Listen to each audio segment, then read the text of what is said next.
अस्सलाम वालेकुम। तो आप लोगों ने कौन सा क्वेश्चन कहा था? मुझे जॉब ऑर्डर वाला क्वेश्चन कहा था ना, जो टेबल वाला मिस्टेक कराया था क्लास में, तो मैं वही वाला एक्सप्लेन कर रही हूँ। उसका क्वेश्चन नंबर ये लिखा हुआ है यहाँ पे और कंपनी भी लिखी हुई है।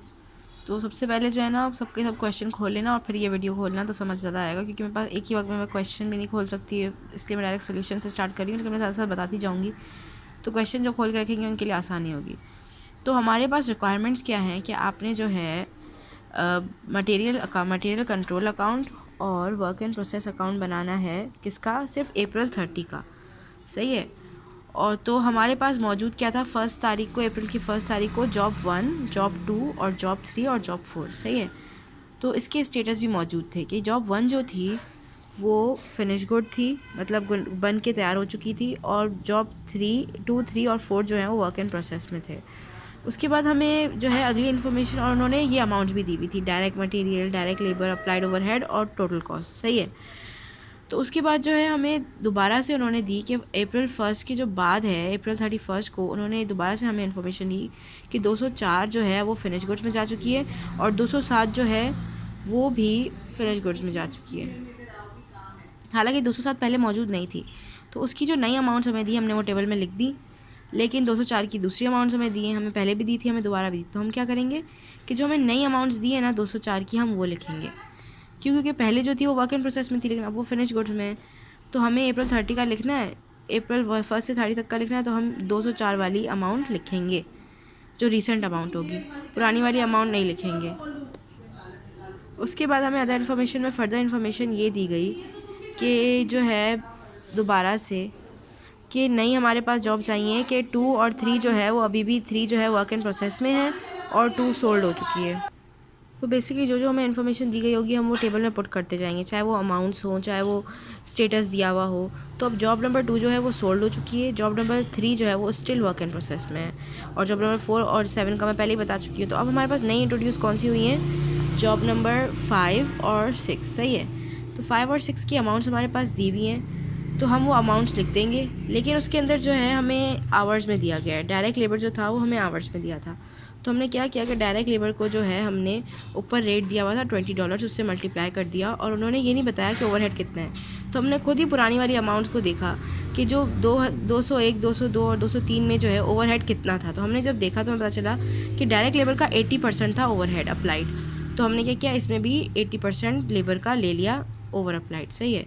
और इसके अंदर हमें जो है 202 और 203 की एडिशनल इन्फॉर्मेशन भी दी है, एडिशनल एक्सपेंसेस जो हैं वो भी दिए हैं, तो उसको वो भी हमने यहाँ पे लिख दे। एडिशनल कॉस्ट के का कॉलम बनाएंगे और उसमें हम यहाँ लिख देंगे। और फिर डायरेक्ट लेबर जो है ना उसको हम वही मल्टीप्लाई करेंगे 20 से, तो वो आ जाएगा, उसका 80% लेंगे ओवरहेड। सही। तो यहाँ पे उसका स्टेटस क्या है कि पहले जो है वो 202 और 205 और 6 जो थी वो नॉट स्टार्टेड थी। फिर अचानक से उन्होंने लास्ट में इंफॉर्मेशन दी अदर इन्फॉर्मेशन में कि 205 जो है वो सोल्ड हो चुकी है। अब सिर्फ कौन सी वर्क इन प्रोसेस में रह गई हैं? 203 और 206। सही है। बाकी ये 207 और 204 जो है वो फिनिश गुड्स में है। तो अब हमें क्या करना है, हमें मटेरियल कंट्रोल अकाउंट बनाना है। मटेरियल कंट्रोल अकाउंट कैसे बनता है? जिसके सारी मटेरियल की इन्फॉर्मेशन आती है। तो हमें बिगनिंग दी हुई थी, हमने वो लिख दी, बिगनिंग इन्फॉर्मेशन में दी हुई हमने वो लिख दी। डायरेक्ट परचेजेस कितनी हुई थी वो भी हमें दी हुई, हमने वो भी लिख दी। अब हमें क्या लिखना है, इनडायरेक्ट मटेरियल कितना यूज़ हुआ था हमने वो भी लिख दिया। उसके अंदर साइड में ये भी लिखा हुआ था कि मटेरियल कंट्रोल अकाउंट में डायरेक्ट और इनडायरेक्ट दोनों आएंगे, तो इसलिए हमने इनडायरेक्ट मटेरियल यूज़ जो है वो भी हमने इधर लिखा है। अच्छा, अब हमें ये देखना है कि इनडायरेक्ट तो लिखा हुआ, ये तीनों चीज़ें दी हुई हैं हमें, लेकिन हमें ये फाइंड करना है कि मटेरियल यूज़ कितना हुआ।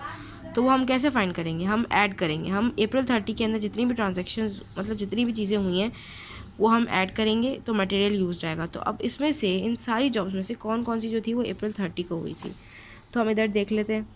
इधर जो है हमारे पास अप्रैल के बाद जो है हमारे पास कौन सी स्टार्ट हुई थी, ये वाली हम ऐड नहीं करेंगे। क्यों?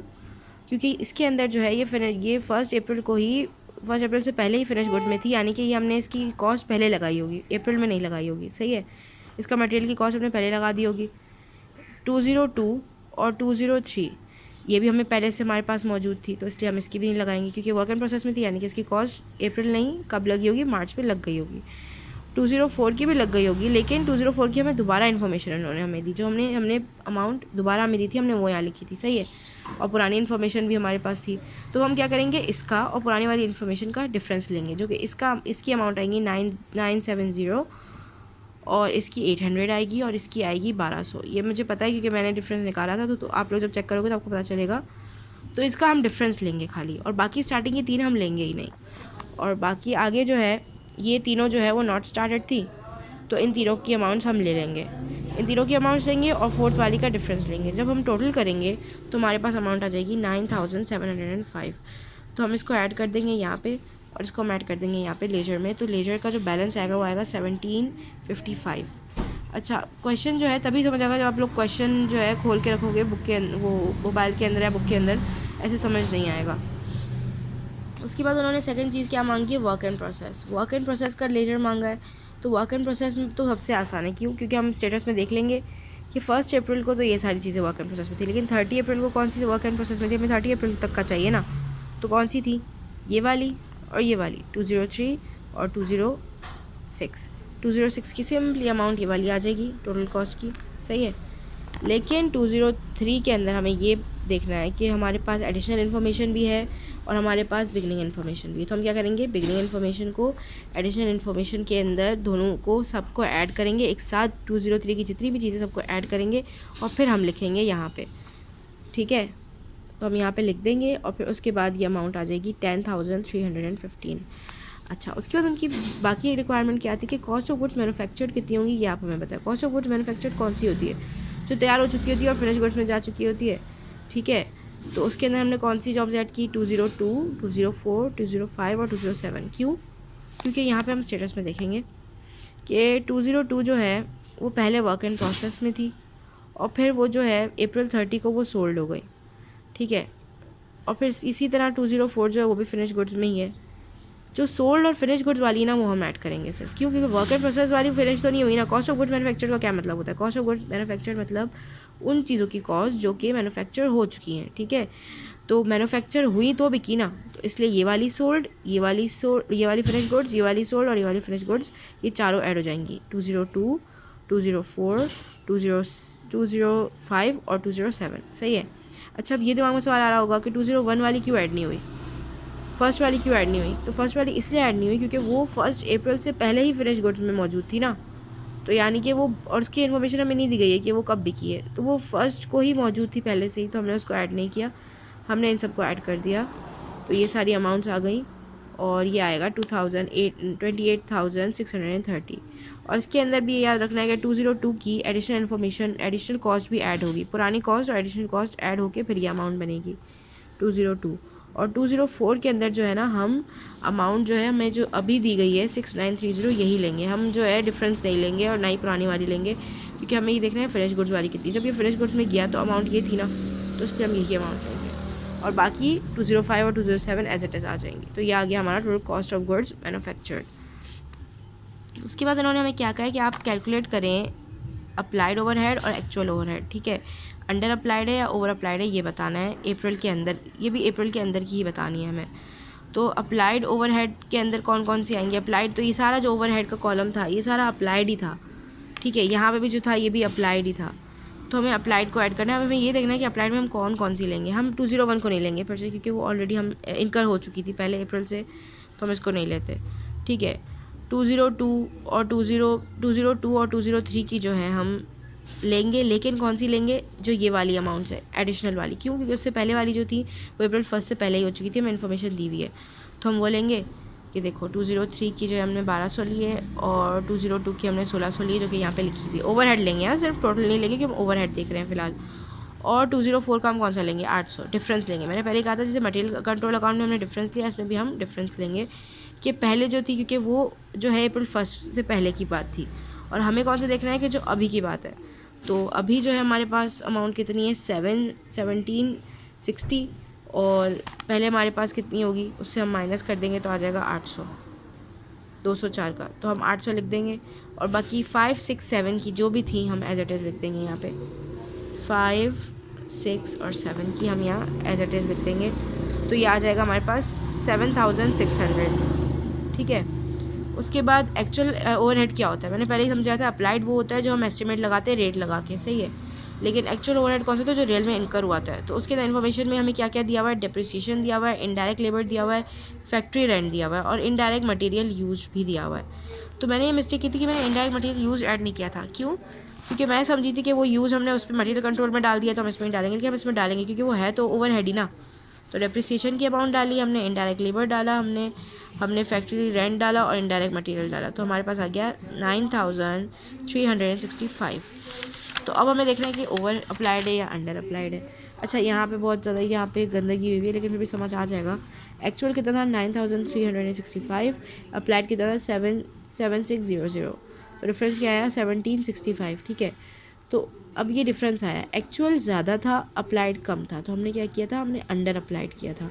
हमने कम अप्लाई, अंडर मतलब कम अप्लाई किया था जबकि ज़्यादा था, तो ये हो गया अंडर अप्लाइड। तो अब इसकी एंट्री क्या बनेगी, अंडर अप्लाइड था तो यानी हमें और कॉस्ट ऑफ गुड्स सोल्ड के अंदर और कॉस्ट डालनी पड़ेगी, क्योंकि हमने कम कॉस्ट लगाई लेकिन हमारे पास थी ज़्यादा। तो हम क्या करेंगे, कॉस्ट ऑफ गुड्स सोल्ड को बढ़ा देंगे कि एक्सपेंस अकाउंट है, एक्सपेंस जब बढ़ता है तो डेबिट होता है और ओवरहेड क्रेडिट होगा। क्यों? क्योंकि ओवरहेड में से हम जो है कम कर देंगे। ओवरहेड में हमने जो है कम लगाया था ना, ज़्यादा लगा दिया था, मतलब ओवरहेड में अभी ज़्यादा वो अमाउंट मौजूद है, तो हम उसको क्रेडिट कर देंगे और उसकी अमाउंट जो है वो किस में डाल देंगे, एक्सपेंस अकाउंट यानी cost of goods sold statement में, और इसकी ये स्टेटमेंट बनेगी। उसके बाद उन्होंने कहा है कि आप ग्रॉस प्रॉफिट कैलकुलेट करें, जो कि मैंने पहले गलत किया था। कि ग्रॉस प्रॉफिट बेसिकली होता क्या है, ग्रॉस प्रॉफिट में जो है वो आएगा क्या, कि हम जो है सारी कॉस्ट ऑफ गुड्स सोल्ड को ऐड करेंगे। पहले तो कौन कौन सी सोल्ड हो गई थी, तो कौन कौन सी सोल्ड हुई थी, अब वो पहले हुई थी अप्रैल 1 से 2001 वाली, लेकिन फिर भी वो सोल्ड तो अप्रैल 30 में ही हुई होगी। अप्रैल 1 से पहले वो फिनिश गुड में थी ना, लेकिन बाद में तो वो सोल्ड हमारे पास कब आई, हमें पता चला कि वो सोल्ड हुई है। उस पर लिखा हुआ तो नहीं है, लेकिन हमने इसको अज्यूम कब किया कि वो सोल्ड हुई है, अप्रैल 30 में। तो इससे हम सारी सोल्ड वाली ऐड कर देंगे 1, 2 और 5। ठीक है, यहाँ पे देखो 1, 2 और 5 ऐड कर दिए। उसके बाद ये टोटल कॉस्ट आई, टोटल कॉस्ट पे हमने 150% मार्कअप लगाया, तो ये अमाउंट बनती है 36,420। तो ये ग्रॉस प्रॉफिट नहीं होगा। ग्रॉस प्रॉफिट क्या होगा, sales minus COGS, sales minus cost of goods sold. सही है, तो हमारे पास जो है सेल्स कितनी हुई थी, हमने सेल्स देखा हमारे पास ये हुई थी। इसके अंदर हमने कुछ डिफरेंस क्यों आ रहा है इसके अंदर, एक मिनट। टोटल कॉस्ट जो है हमारी ये थी जिसके ऊपर हमने सेल्स किए, वो हमारी कॉस्ट ये थी। सही है, लेकिन ये कॉस्ट बढ़ी कैसे, उसकी वजह ये है कि हमने यहाँ पे जो अंडर एस्टिमेशन की थी उस कॉस्ट को भी तो हम ऐड करेंगे 1765 को, तो हमने ऐड कर दिया, तो ये आ गया 2645। तो हम इसको सेल्स को माइनस कर देंगे कॉस्ट ऑफ गुड्स सोल्ड, यानी कि जो अमाउंट हमने जिस अमाउंट पे सेल किया है उस पर हम माइनस कर देंगे। तो आंसर जो आएगा वो होगा ग्रॉस प्रॉफिट, कि हमें इतना प्रॉफिट हुआ है, हमने इस अमाउंट पे हमने जो है सेल की, वो ये अमाउंट हमारी कॉस्ट थी जिस पे हमें सेल्स की, लेकिन हमें मार्कअप के बाद हमें इतनी अमाउंट मिल रही है, तो इसको हम इससे माइनस कर देंगे, तो ये आ जाएगा ग्रॉस प्रॉफिट जो होगा डिफरेंस। ये टोटल पूरा क्वेश्चन था। अगर कोई पूछना हो तो वॉइस पे पूछ लेना मुझसे।